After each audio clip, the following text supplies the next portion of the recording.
Today, I'm gonna teach you how to make the next level spicy vegan tuna rolls out of tomatoes.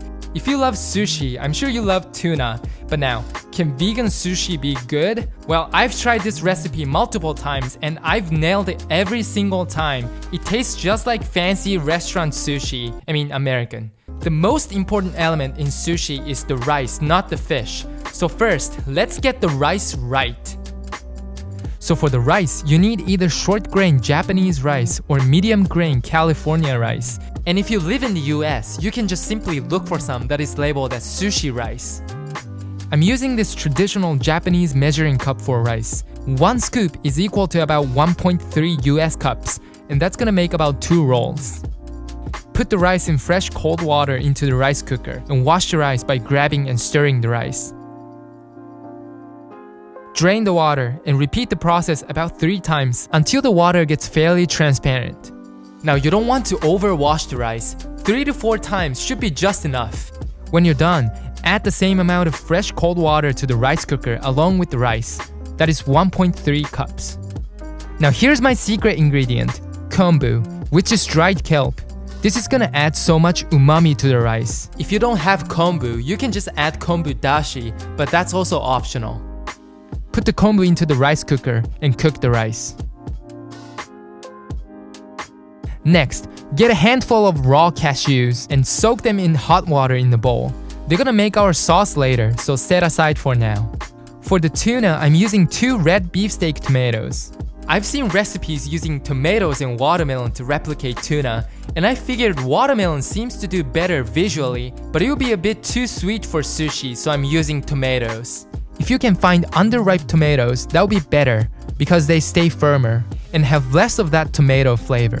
Grab a sharp knife, make an X on top of the tomatoes as well as some small cuts on the sides so that the water will get inside them and cook them. Put adequate water in the pot and bring it to a boil. Also prepare an ice water bath. Put the tomatoes into the boiling water and cook until the skin starts to come off. Make sure you don't overcook, it should only take about a minute. Transfer the tomatoes to the ice water bath and let them chill.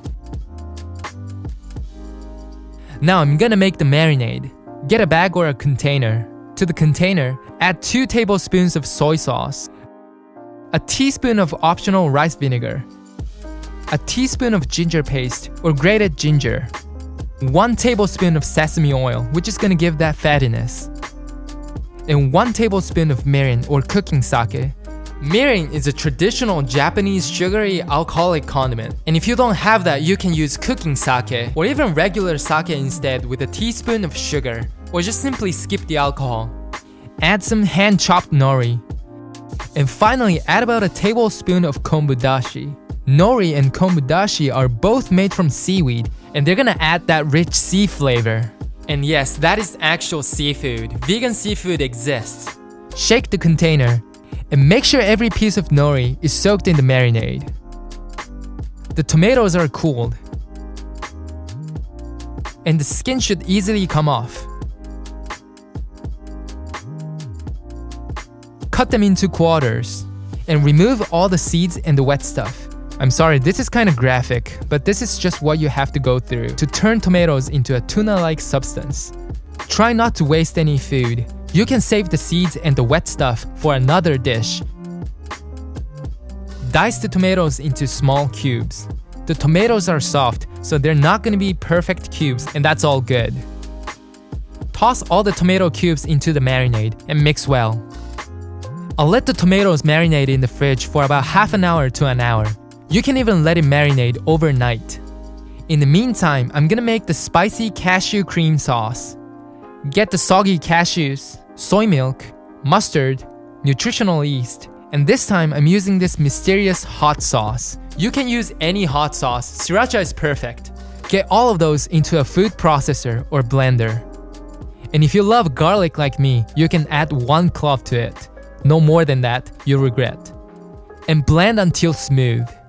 If you want to make it more American, just add vegan mayo and ketchup, which is what I did but never filmed. But yes, do it. It tastes so good.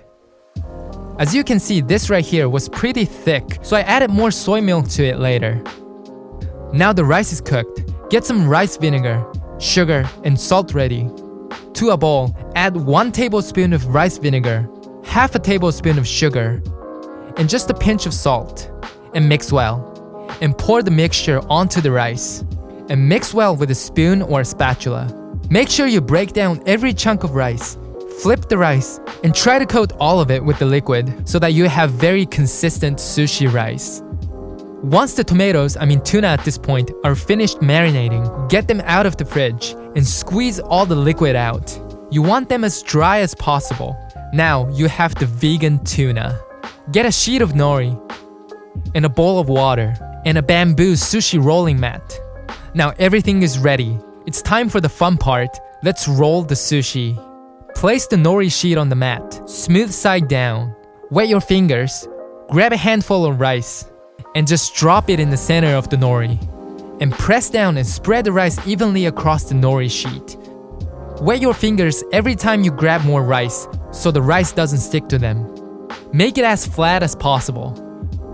Notice I have this 1-inch margin on the other end of the nori sheet. This secures room for the rice when rolling the sushi.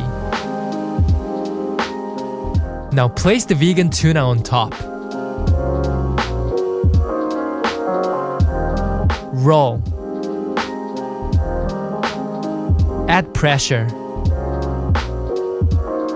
Here we have a beautiful roll. Get a wet towel on a plate and a sharp and wet knife. Cut the roll into even-sized pieces. Make sure you clean and wet your knife for every cut. Serve. Drop the spicy sauce on top of the rolls. For the presentation, I like to chop and sprinkle some chives on top. Black sesame. And finally, serve with wasabi. Get creative. Here you have the most amazing spicy vegan tuna rolls.